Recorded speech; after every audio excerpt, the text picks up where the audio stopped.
দেখুন, অন্যান্য হলে সহ ক্যাম্পাসের মধ্যে বিভিন্ন সময় প্রচারণা চালিয়েছি। শিক্ষার্থীর মধ্যে এক অভূতপূর্ণ সাড়া রয়েছে। আজকে আমি এসেছি জগন্নাথ হলে। জগন্নাথ হলের বধ্যভূমিতে ১৯৭১ সালে যারা শহীদ হয়েছে সে শহীদদের সম্মান জানিয়ে আজকে জগন্নাথ হলে প্রচারণা শুরু করেছি। ইতিমধ্যে জগন্নাথ হলের অনেক শিক্ষার্থীদের সাথে কথাবার্তা বলেছি। আমি আমার বার্তা, আমার প্যানেলের বার্তা যে শুধু প্রতিশ্রুতি নয়, পরিবর্তনে প্রতিজ্ঞাবদ্ধ, এবং আমরা যে ১৯৭১ এবং জুলাই উভয়কে ধারণ করে একটি সুন্দর ঢাকা বিশ্ববিদ্যালয় গড়তে চাই।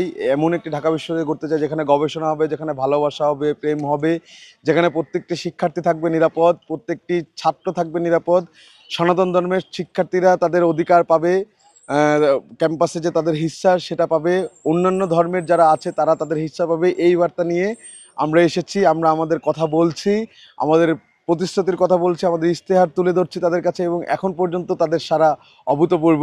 এবং তারা একটি কথা আমাদের মাঝে মধ্যে জানাচ্ছে যে ঢাকা বিশ্ববিদ্যালয় ১৯৭১ সালে যারা ৭১কে যারা ধারণ করে না তাদের ভোটটা আসলে জগন্নাথ হল থেকে যাবে না। এটাই এতক্ষণ পর্যন্ত জানতে পেরেছি। ১৯ সালে আপনি ক্যাম্পাসে ছিলেন। যখন ১৯ সালের যে নির্বাচন রয়েছে সেটা আসলে নির্বাচন বলা যায় না, সেটা একটি প্রহসন ছিল।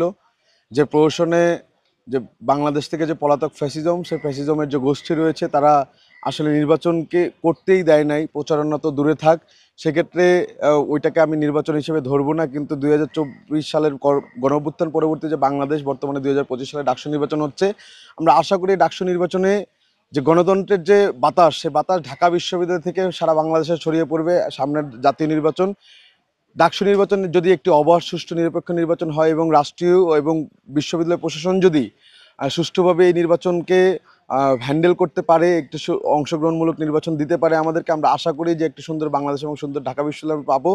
হ্যাঁ, কিছু বিষয় শঙ্কা রয়েছে, কিছু লোক কিছু প্যানেল নির্বাচনী আচরণবিধি ভঙ্গ করছে। আমরা দেখেছি যে গণদর্শনের হুমকি দেওয়া হচ্ছে একটি প্যানেলের লোকজন, তাদের পক্ষের লোকজনের পক্ষ থেকে। আমরা দেখেছি যে নির্বাচনী আচরণবিধি ভঙ্গ করছে। বিশ্ববিদ্যালয় প্রশাসন একপাক্ষিকভাবে কাজ করছে। আমাদের কোনো ধরনের সংস্কার প্রস্তাবনা থেকে শুরু করে আমাদের যে তাদের ব্যাপারে যে দাবি দেওয়া, সেগুলোর নাম মানা হচ্ছে না, যার ফলে একটি প্রপার লেভেল প্লেইং ফিল্ড পাচ্ছি না। তবে শিক্ষার্থীদের যে অভূতপূর্ণ সাড়া আমরা পাচ্ছি, শিক্ষার্থীরা আমাদের পাশে আছে, এটা আমাদের দাবি জানাচ্ছে। সেক্ষেত্রে যদি একটি নির্বাচনের দিনে একটি সুন্দর নির্বাচন হয়, শিক্ষার্থীরা যদি অবাধে ভোট দেয়, অবশ্যই আমরা জেতার ক্ষেত্রে আশাবাদী। আশা করছি একটা সুন্দর নির্বাচন পাবো।